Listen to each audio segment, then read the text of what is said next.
Salam alaikum BC Muhammadiyah.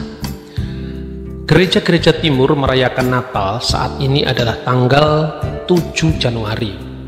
Berbeda dengan gereja barat yang merayakannya tanggal 25 Desember. Perbedaan tanggal perayaan itu telah membuat banyak orang mengembangkan opini yang salah.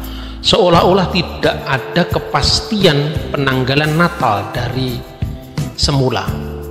Harus dicatat bahwa pada awalnya gereja-gereja di seluruh dunia setelah ditetapkannya Didaskalia Apostolorum di Alexandria tahun 189 Masehi, maka seluruh gereja merayakan Natal tanggal 25 bulan Ibrani Kislev atau bulan ke-9 yang bertepatan dengan tanggal 29 bulan Mesir keempat, yaitu bulan Kiyah.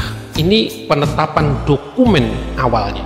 Karena gereja itu tersebar di seluruh dunia, secara otomatis menjawab amanat Kristus bahwa Injil harus disampaikan kepada pantata etni, kepada segala suku-suku bangsa.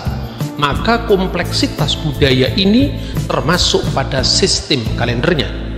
Maka pada saat yang bersamaan di timur dan di barat, gereja-gereja mulai menyesuaikan penanggalan itu dan menyesuaikannya menurut kalender yang dipakai di masing-masing gereja.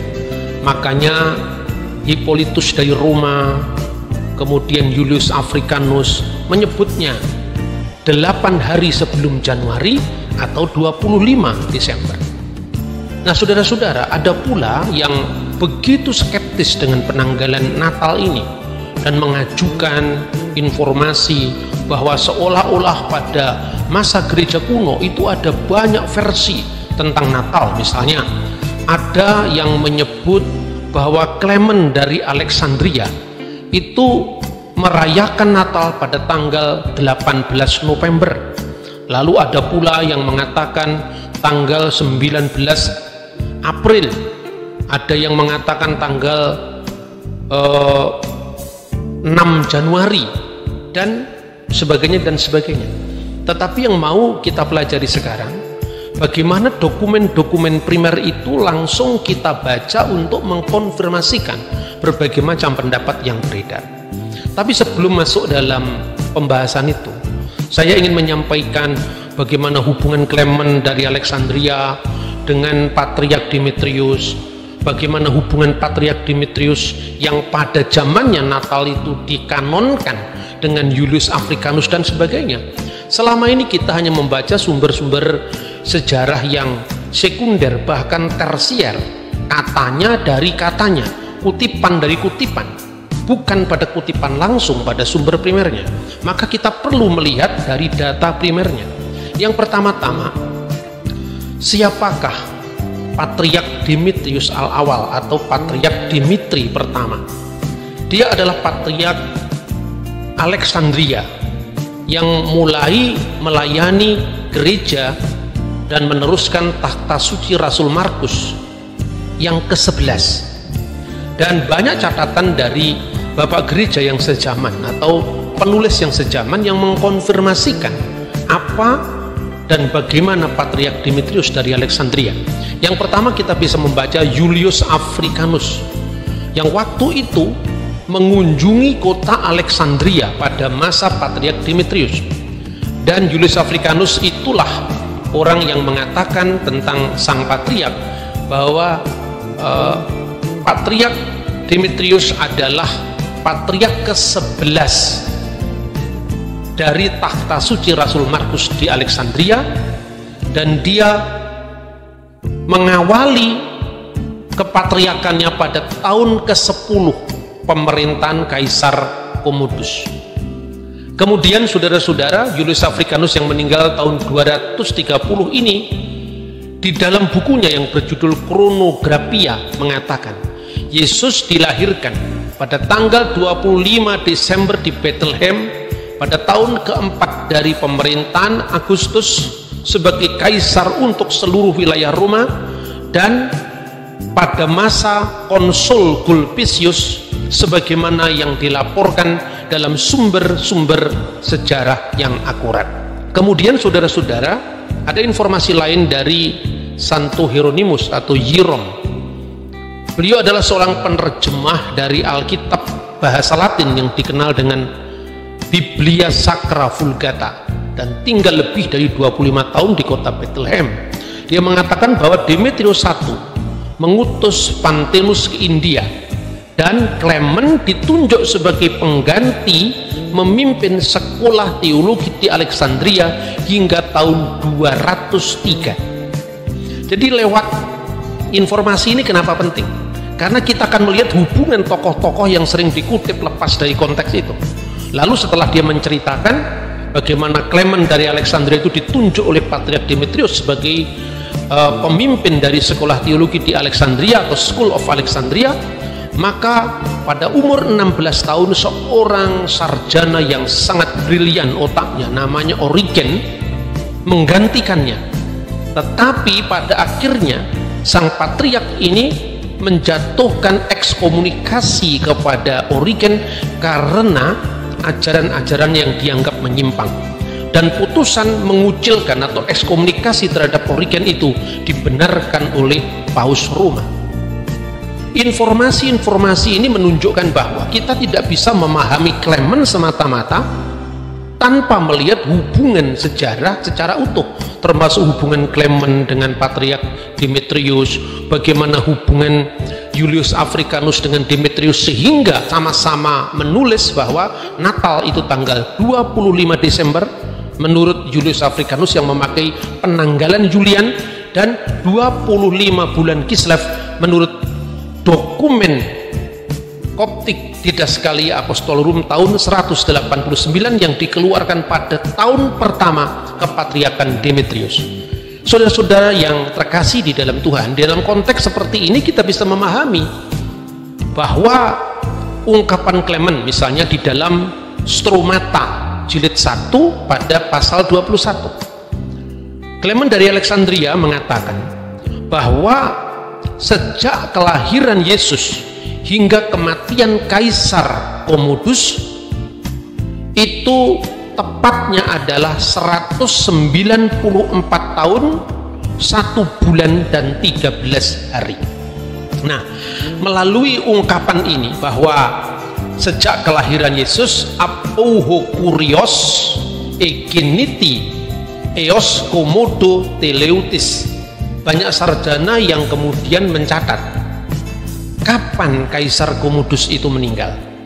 Maka ditemukan melalui perhitungan tahun Masehi, Kaisar Commodus itu meninggal tanggal 31 Desember tahun 192 tahun Julian.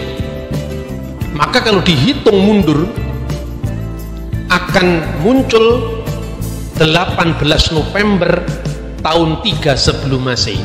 Berarti Yesus lahir tanggal 18 November tahun 3 sebelum Masehi. Ini pendapat para sarjana yang mengutip Clement. Tapi mereka lupa Clement memakai penanggalan apa. Clement dari Alexandria tidak memakai penanggalan Roma atau penanggalan Julian. Itu tampak dari seluruh bukunya mencatat bahwa Basilides, seorang pemimpin bidat, antara tahun 117 sampai meninggal tahun 138, Basilides itu mengatakan bahwa Yesus dibaptiskan pada tanggal 15 bulan Mesir Tibi, kira-kira bertepatan dengan 10 Januari. Lalu ada orang lain lagi yang tidak hanya menghitung tahunnya, tetapi juga sampai menghitung hari dan bulannya. Ada yang menghitung tanggal 24 dan 25 bulan Parmuti. Bulan Parmuti itu adalah bulan Koptik yang bertepatan dengan tanggal 19 atau tanggal 28 April. Perhatikan, di sini Clement tidak sedang bicara tentang pendapatnya sendiri, tetapi dia sedang bicara tentang pendapat Basilides tentang pembaptisan Yesus, yaitu tanggal 15 bulan Tibi, atau pendapat orang lain lagi pada zamannya yang menghitung Natal itu jatuh di tanggal 24 atau 25 bulan Parmuti yang bertepatan dengan tanggal 19 atau 20 April. Tapi bagaimana pendapat dari Clement sendiri? Pertama-tama harus disebutkan bahwa Clement memakai penanggalan Mesir, makanya dia menyebut bulan Tibi, bulan Parmuti. Nah, bulan Mesir itu hanya terdiri dari 30 hari dalam setiap bulan, dan itu tepat setiap tahun itu 364 hari, karena kalender ini didasarkan atas peredaran bintang Sirius. Jadi ada sistem kalender Samsiah matahari, seperti pada zaman Yesus digunakan kalender Julian misalnya, atau kalender Makedonian. Ada juga kalender Komariah yang dipadu dengan kalender Samsiah, misalnya kalender Yahudi. Tetapi juga ada kalender Kawakibiah, kalender Mesir, yang memakai peredaran bintang Sirius. Nah, kalau dihitung menurut kalender Mesir, dari saat kematian Kaisar Commodus itu akan ketemu dengan tanggal 6 Januari tahun 2 sebelum Masehi, yang bertepatan dengan tanggal 1 bulan Ibrani Sefat tahun 3759 tahun Ibrani. Jadi inilah pendapatnya dari Clement Alexandria. Yesus dilahirkan tanggal 6 Januari. Pertanyaannya sekarang, bukankah ini berbeda dengan 25 Desember? Nanti dulu, saudara-saudara, sebelum kita membaca secara utuh dari dokumen-dokumen sejarah gereja ini, kita perlu mengenal dulu apa itu kalender Koptik, dasar perhitungannya apakah itu kalender Yahudi, apakah itu kalender Masehi Julian, dan nanti apakah itu kalender Masehi Gregorian. Bulan-bulan Koptik itu terdiri dari 12 bulan, sama dengan tahun Masehi, sama dengan tahun Ibrani, yaitu diawali dari bulan Parmuti, lalu Bashan atau Pason, Pauni, Epip, Mesore, Tut, Paopi, Hatir, Kiyak, Tibi, Mehir, dan Parmenot. Itu sejajar. Parmuti itu Nisan, Bashan itu Iyar di bulan Ibrani, Pauni itu Sivan, Epip itu Tamus, Mesore itu bulan Ab, Tut itu bulan Elul, Paupi itu identik dengan Tisri, Hatir itu identik dengan bulan Markeswan, Kiyah itu identik bulan Kislev, Tibi identik dengan bulan Tebet, Mehir identik dengan bulan Sefat, dan Parmenot itu identik dengan bulan Adar. Dari situlah kita bisa memahami misalnya pasal 18 Koptik di Daskalia Apostolorum itu dikatakan, saudara-saudara, tetapkanlah dalam perayaan kelahiran Tuhan Yesus pada tanggal 25 bulan ke-9 Ibrani yang bertepatan dengan tanggal 29 bulan Mesir keempat. Jadi ini dokumen aslinya yang pertama kali, dan melihat sosok dari Pope Demetrius pertama, memang ini pastilah seorang yang paling memiliki andil besar di dalam penetapan kalender-kalender gerejawi. Karena apa? Saudara bisa melihat dokumen-dokumen pada konsili-konsili gereja.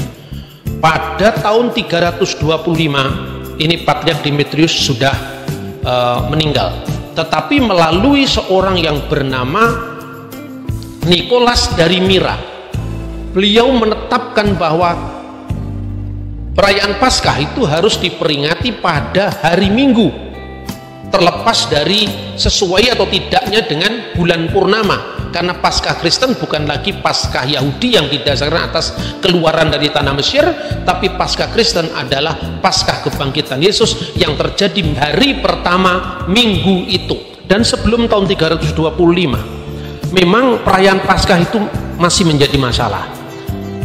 Seorang bapak gereja yang bernama Polikarpus dari Smyrna pernah dipanggil Paus Roma untuk menyelesaikan konflik tentang jatuhnya Paskah. Dan ada seorang Paus Roma yang bernama Telesphorus, ya. Tahun 126 beliau sudah merayakan misa malam Natal 24 Desember. Banyak orang mengatakan kita jangan percaya dengan Liber Pontificalis karena itu diterbitkan pada abad ke-15. Nah, ungkapan-ungkapan seperti ini tampak kalau dia tidak mengerti kait-mengait antara sejarah gereja yang satu dengan yang lain itu saling mendukung. Jadi sekalipun Liber Pontificalis itu diterbitkan pada abad ke-15, tetapi daftar para pemimpin gereja itu tercatat di dalam banyak dokumen yang tersebar di mana-mana. Misalnya ya, apa yang dikatakan oleh Telesphorus ini dibenarkan oleh misalnya catatan dari Irenaeus, dan Irenaeus itu muridnya Polikarpus, Polikarpus muridnya Yohanes. Dalam bukunya Irenaeus dari Lyon itu menulis kepada Paus Victor, ya Paus Roma, yang menjelaskan bahwa Telesphorus selalu merayakan Paskah pada hari Minggu, tetapi dia tidak meninggalkan persekutuan gereja karena banyak uskup-uskup lain yang tidak setuju dengan keputusan itu. Jadi dapat dikatakan baik itu penanggalan Paskah dan kemudian juga Natal, itu ada banyak pendapat mula-mula betul, tetapi akhirnya setelah gereja menetapkan Apostolic Constitution atau Didaskalia Apostolorum, maka semua gereja taat kepada putusan ini, dan perayaan Paskah pada setiap hari Minggu itu keputusan konsili pertama gereja universal sebelum terjadinya skisma. Lah melalui pola pikir yang seperti ini saudara-saudara, maka kita bisa melacak satu demi satu. Pertama sekarang, hubungan yang tadi saya katakan kait-mengkait antara tokoh-tokoh yang kita kutip itu harus clear. Jadi misalnya ya, kalau dalam sejarah gereja itu gini, dalam sejarah gereja kuno itu begini, sekalipun seorang uskup, sekalipun seorang abuna atau seorang presbiter itu mula-mula punya pendapat, tetapi begitu konsili sudah menetapkan, semua tunduk pada putusan konsili, dan kehidupan para tokoh itu bisa dilacak dengan cukup detail. Misalnya di Roma, setelah Rasul Petrus penggantinya itu adalah Linus, setelah Linus adalah Anakletus, dan Anakletus itu yang pernah berurusan dengan Polikarpus muridnya Yohanes. Lalu setelah itu Clement yang pertama, dan itu disebutkan di dalam surat Paulus, yaitu Filipi pasal 4 ayat 2, dan dokumennya Clement sendiri ditemukan. Terlepas daripada sekarang ini gereja ortodok dan gereja katolik tidak bersepakat, tapi pada periode awal sejarah gereja itu sama. Begitu juga misalnya Alexandria, mulai dari Rasul Markus digantikan oleh Anianus, digantikan lagi oleh Avilius, digantikan lagi Kedron, Primus Justus, sampai penggantinya yang ke-11 adalah Demetrius antara tahun 189 sampai tahun 252. Antioquia misalnya dari Rasul Petrus, kemudian Evodius.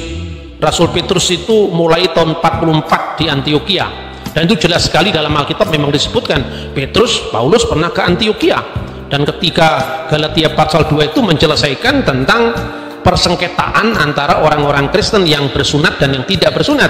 Karena itu Rasul Petrus menetapkan dua pemimpin kembar, Evodius untuk melayani mereka-mereka anggota jamaah yang bukan berasal dari Yahudi, dan juniornya yaitu Ignatius dari Antioquia yang melayani untuk anggota jemaat yang berlatar belakang Yahudi. Dalam kepemimpinan Ignatius yang meninggal tahun 107 inilah kita mengenal pertama kali ungkapan gereja yang Katolik dan Apostolik, atau gereja yang rasuli dan am, gereja yang kudus, rasuli dan am.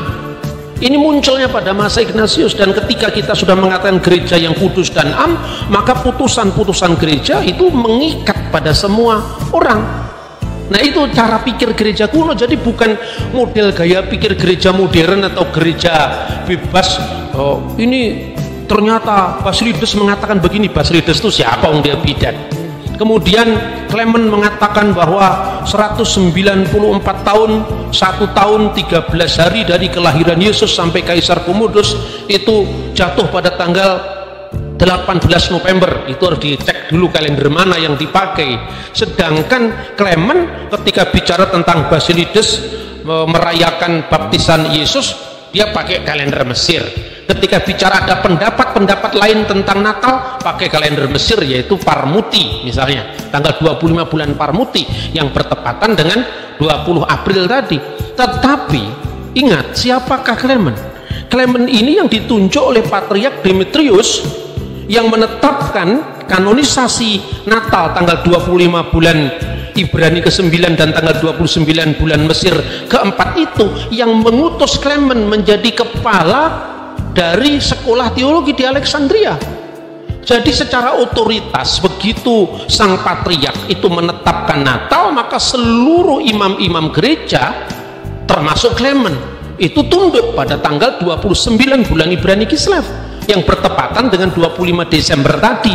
Itu yang pertama. Yang kedua, ungkapan Clement bahwa kalau dihitung-hitung 194 tahun 1 bulan 13 hari sejak kelahiran Yesus sampai kepada matinya Kaisar Commodus itu bertepatan dengan tanggal 6 Januari. Ini harus dilihat apakah 6 Januari ini benar-benar pernah dirayakan sebagai Natal, ataukah itu hanya hitung-hitungan dari Clement. Nah, ternyata begini saudara-saudara, dari pertama tanggal 6 Januari itu dikaitkan dengan Epifania. Nah, definisi tentang Epifania ini yang masih berbeda-beda. Di barat misalnya sampai hari ini gereja barat yang namanya Epifania itu dikaitkan dengan kedatangan orang Majus. Padahal kalau kita baca Alkitab, orang Majus itu datang ketika Yesus tidak bayi lagi, umur 2 tahun ke bawah menurut Injil kan. Nah, sedangkan di gereja timur Epifania itu dikaitkan dengan pembaptisan Yesus. Karena apa? Kata Epifania itu yang disebut penampakan Tuhan itu sebetulnya berkaitan dengan 1 Timotius pasal 3 ayat 16. Dia yang menyatakan dirinya dalam rupa manusia, ya. Itu kemudian oleh Epifanius dalam bukunya Panarion, dia mengatakan bahwa hari Epifani adalah hari kelahirannya dalam daging. Dia menulis itu dalam bukunya Panarion. Hi emera ton epipanion hi estin imeratis auto kata saksa genesios. Jadi Epifani itu sama dengan kelahiran. Ini yang belum clear definisi itu. Jadi apa yang dikatakan oleh Clement itu mungkin Epifani yang dimaksudkan, tapi begitu Natal ditetapkan dalam putusan gereja, maka putusan itu mengikat. Karena Dides Gallia Apostolorum itu tidak begitu jauh setelah itu diterima hampir di seluruh gereja universal, baik itu Roma, Yerusalem, Antioquia, Alexandria, dan seluruh dunia saat itu. Jadi 6 Januari itu adalah Epifania, bukan Natal. Dan itu terkait kalau ada yang mengkaitkan dengan Natal, karena waktu itu definisi tentang Epifania itu masih bermacam-macam. Akhirnya gereja menetapkan Epifania itu bukan Natal, tidak bisa disamakan dengan Natal. Epifania itu adalah penampakan Tuhan, dan itu dikaitkan dengan pembaptisan. Karena pada saat pembaptisan itu Allah mendeklarasikan siapa Yesus. Inilah anakku yang kukasihi, kepadanyalah aku berkenan. Inilah Epifania. Nah, saudara-saudara, lalu yang penting untuk kita ingat adalah 7 Januari yang sekarang ini bukan berasal dari Epifania, tapi berasal dari selisih perhitungan kalender setelah terjadi kekacauan kalender di gereja barat. Dan itu baru terjadi tahun 1582. Kita sudah pernah membahas itu, karena Paskah harus disesuaikan dengan Paskah Yahudi, harus jatuh pada bulan purnama. Kalau hari Minggu tidak cocok dengan bulan purnama, harus digeser dengan bulan purnama. Akibatnya sampai tahun 1582 di bulan Oktober, dari tanggal 4 Oktober langsung tanggal 15 Oktober. Akibatnya baru tahun 1582 itu gereja barat sudah merayakan Natal itu tanggal 15 Desember, dianggap 25 Desember. Akibat apa? Akibat selisih 10 hari yang dipotong oleh Paus Gregorius tadi. 1700 selisih lagi 1 hari, 1800 selisih lagi 1 hari, 1900 selisih 1 hari lagi. Akibatnya di zaman kita selisihnya menjadi 13 hari. nanti bisa geser bukan lagi 7 Januari, karena sebelum tanggal 7 Januari kita merayakan Natal 6 Januari. Sekarang 7 Januari, nanti akan bergeser lagi 8 Januari. Karena apa? Karena yang menjadi pedoman adalah kalender yang salah tadi, kalender Gregorian tadi. Nah, inilah sebabnya, bukan mengaburkan antara Epifania dengan Natal 25 Desember, tidak. Jadi 7 Januari sekarang ini itu sama dengan 25 Desember kalender Julian. Jadi perbedaannya bukan pada awal penetapan kalender Natal, tetapi perbedaannya baru terjadi setelah bulan Desember tahun 1582, ketika waktu itu Paus Gregorius memotong bulan Oktober 10 hari dari tanggal 4 langsung tanggal 15. Semoga silang saling pendapat tentang Natal itu segera usai dengan saya beberkan sumber-sumber kuno ini. Dan silahkan yang memperingati Natal menurut kalender Barat 25 Desember, silahkan yang memperingati Natal tanggal 7 Januari yang tidak lain ada 25 Desember tahun Julian, ya silahkan, tidak apa-apa. Gereja toh saling memahami, tetapi jangan menyebarkan cerita-cerita bohong atau opini-opini yang tidak terbukti tentang dewa matahari yang tak terkalahkan. Itu semua salah itu. Karena itu tetap rayakan Natal, selamat hari Natal, dan tahun baru Tuhan memberkati kita.